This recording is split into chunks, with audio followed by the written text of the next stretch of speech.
So for this next activity, I want us to reflect on a time that we did learn something new and what steps we took to learn it.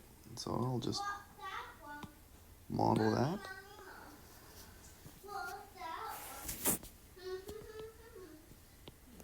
My name is Mr. Girodette.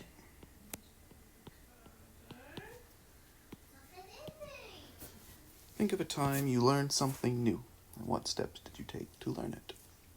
Okay, so ice hockey, skating, drills. So my steps is I extra practice,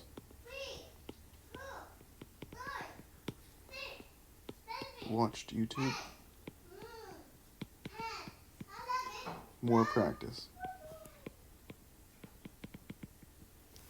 Think of a time you failed at something. How did it make you feel? What happened after you failed?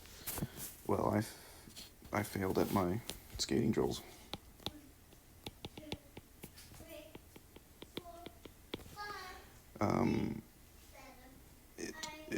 I was embarrassed because I fell a lot. And what happened after you failed? You got back up.